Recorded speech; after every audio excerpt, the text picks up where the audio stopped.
ಹರೀಶ್ ಪೂಂಜಾ ಅವರ ಮನೆಯ ಮೇಲೆ ಬೆಳಿಗ್ಗೆ ಏಕಾಏಕಿ ಪೊಲೀಸರು ಬಂದು ಅವರನ್ನು ಬಂಧಿಸುವಂಥ ಒಂದು ವಿಫಲವಾದಂಥ ಒಂದು ಯತ್ನವನ್ನು ಇವತ್ತು ನಡೆಸಿರುವಂಥದ್ದು ಅತ್ಯಂತ ಖಂಡನೀಯವಾದಂಥ ಪ್ರಕರಣ.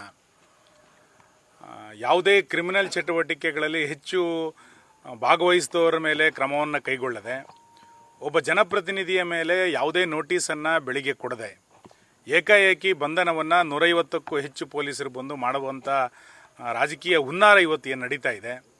ನಾವು ಕರ್ನಾಟಕದಲ್ಲಿ ಯಾವ ಪ್ರಜಾಪ್ರಭುತ್ವ ಇದೆ, ಯಾವ ಆಡಳಿತ ಇದೆ ಎನ್ನುವಷ್ಟರ ಮಟ್ಟಿಗೆ ಇವತ್ತಿನ ಪೊಲೀಸರ ಬೆಳವಣಿಗೆಗಳು ನಡೆದಿದೆ. ನನಗೆ ಆಶ್ಚರ್ಯ ತರುವಂಥದ್ದು ಏನು ಅಂತ ಕೇಳಿದರೆ,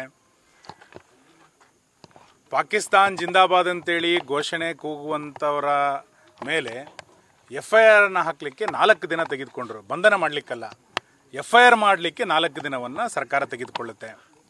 ಒಬ್ಬ ಶಾಸಕನಿಗೆ ನೋಟಿಸನ್ನು ಕೊಡದೆ ಏಕಾಏಕಿ ಬಂಧನವನ್ನು ಮಾಡಲಿಕ್ಕೆ ಸರ್ಕಾರ ಬರುತ್ತೆ ಅಂತಂದರೆ, ಪೊಲೀಸರು ಬರ್ತಾರೆ ಅಂತಂದರೆ, ಪೊಲೀಸರು ಯಾರ ಕೈಗೊಂಬೆಯಾಗಿ ಇವತ್ತು ಕೆಲಸವನ್ನು ಮಾಡ್ತಾ ಇದ್ದಾರೆ? ಬೆಳಿಗ್ಗೆ ಬಂಧನವನ್ನು ಮಾಡಲಿಕ್ಕೆ ಬಂದಿದ್ದರು.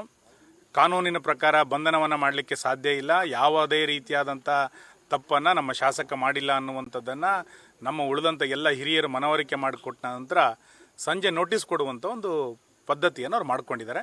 ಆ ನೋಟಿಸಿಗೆ ಶಾಸಕ ಹರೀಶ್ ಪೂಂಜಾ ಅವರು ಉತ್ತರವನ್ನು ಕೊಟ್ಟಿದ್ದಾರೆ. ನಾವು ಎಲ್ಲ ಶಾಸಕರು ಇದನ್ನು ಯಾವುದೇ ಕಾರಣಕ್ಕೂ ಈ ಪ್ರಕರಣವನ್ನು ಇಲ್ಲಿಗೆ ಬಿಡೋದಿಲ್ಲ. ಇದೊಂದು ತಾರ್ಕಿಕ ಹಂತಕ್ಕೆ ತೆಗೆದುಕೊಂಡು ಹೋಗ್ತವೆ. ಒಬ್ಬ ಶಾಸಕನ ಮನೆಯ ಮೇಲೆ ಏಕಾಏಕಿ ಪೊಲೀಸರು ದಾಳಿ ಮಾಡ್ತಾರೆ, ನುಗ್ಗುವಂಥ ಪ್ರಯತ್ನವನ್ನು ಮಾಡ್ತಾರೆ ಅಂತಂದರೆ, ಇನ್ನು ಜನಸಾಮಾನ್ಯರಿಗೆ ರಕ್ಷಣೆ ಈ ಸರ್ಕಾರದಲ್ಲಿ ಎಲ್ಲಿದೆ? ಕಾನೂನು ಸುವ್ಯವಸ್ಥೆ ಹದಗೆಟ್ಟು 1 ವರ್ಷಗಳ ಮೇಲಾಯಿತು. ಇವತ್ತು ಸಾಮಾನ್ಯ ಜನರಿಗೆ ರಕ್ಷಣೆ ಇಲ್ಲದಂಥ ಪರಿಸ್ಥಿತಿನಲ್ಲಿ ಒಬ್ಬ ಶಾಸಕನಿಗೂ ಕೂಡ ರಕ್ಷಣೆ ಇಲ್ಲ. ಒಬ್ಬ ಶಾಸಕ ಕಾರ್ಯಕರ್ತರ ಪರವಾಗಿ, ಜನಸಾಮಾನ್ಯರ ಪರವಾಗಿ ಕೆಲಸವನ್ನು ಮಾಡಲಿಕ್ಕೆ ಹಕ್ಕನ್ನು ಕಸಿದುಕೊಳ್ಳುವಂಥ ಪ್ರಯತ್ನವನ್ನು ಇವತ್ತು ಸರ್ಕಾರ ಮಾಡ್ತಾ ಇದೆ. ವಿಧಾನಸಭೆಯ ಅಧಿವೇಶನವನ್ನು ನಡೀಲಿಕ್ಕೆ ನಾವು ಬಿಡೋದಿಲ್ಲ. ಇದನ್ನು ತಾರ್ಕಿಕ ಹಂತಕ್ಕೆ ತೆಗೆದುಕೊಂಡು ಹೋಗ್ತವೆ. ನಾಳೆ ನಾಡಿದ್ರಲ್ಲಿ ಗೃಹ ಸಚಿವರನ್ನ ಭೇಟಿ ಮಾಡ್ತೇವೆ. ಯಾವ ಹಿನ್ನೆಲೆಯಲ್ಲಿ ಈ ಅಧಿಕಾರಿ ಈ ರೀತಿಯಾದಂಥ ದುರ್ವರ್ತನೆಯನ್ನು ತೆಗೆದುಕೊಂಡಿದ್ದಾರೋ ಅಧಿಕಾರಿಗಳ ಮೇಲೂ ಕ್ರಮ ತೆಗೆದುಕೊಳ್ಬೇಕು. ರಾಜಕೀಯ ಕುತಂತ್ರ, ರಾಜಕೀಯ ದುರುದ್ದೇಶ ಎಂದಾದರೆ ಇದನ್ನು ವಿಧಾನಸಭೆಯಲ್ಲಿ ಹೇಗೆ ಎದುರಿಸಬೇಕು ಅಂತ ನಮಗೆ ಗೊತ್ತಿದೆ. ಖಂಡಿತವಾದನ್ನು ಎದುರಿಸ್ತೇವೆ. ಯಾವುದೇ ಕಾರ್ಯಕರ್ತ ಹೆದರುವಂಥ ಅಗತ್ಯ ಇಲ್ಲ. ಒಬ್ಬ ಶಾಸಕನನ್ನು ಬೆದರಿಸಿ ಕಾರ್ಯಕರ್ತರನ್ನು ಪರೋಕ್ಷವಾಗಿ ಬೆದರಿಸುವಂಥ ಹುನ್ನಾರ ಇದರಲ್ಲಿ ಅಡಗಿದೆ. ನಾವು ಶಾಸಕನನ್ನು ಬಿಟ್ಕೊಡೋದಿಲ್ಲ, ಒಬ್ಬ ಸಾಮಾನ್ಯ ಕಾರ್ಯಕರ್ತನನ್ನು ಬಿಟ್ಕೊಡೋದಿಲ್ಲ. ಪೊಲೀಸರು ಮತ್ತು ಸರ್ಕಾರ ಇನ್ನು ಯಾವ ರೀತಿಯಾದಂಥ ಬಲಪ್ರಯೋಗವನ್ನು ಮಾಡುತ್ತಾರೋ ನೋಡೋಣ.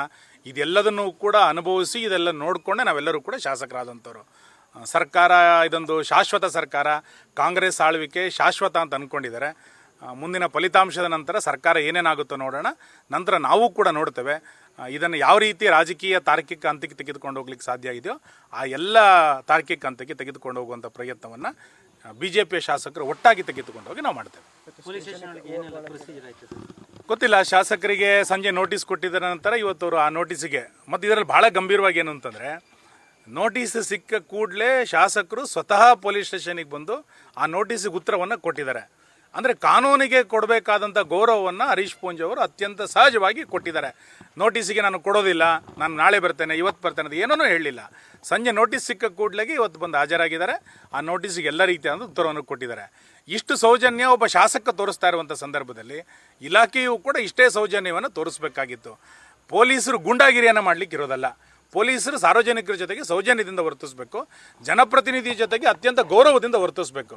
ಬದಲಾಗಿ ಗೂಂಡಾಗಿರಿಯನ್ನು ವರ್ತನೆ ಮಾಡುವಂಥದ್ದು ಸರಿಯಲ್ಲ ಅನ್ನೋದು ನಾನು ಮತ್ತೆ ಆಗ್ರಹ ಮಾಡ್ತೇನೆ. ನ್ಯೂಸ್ ಫಸ್ಟ್, ನಿರ್ಭೀತಿಯಿಂದ ನಿಮ್ಮ ಪರವಾಗಿ.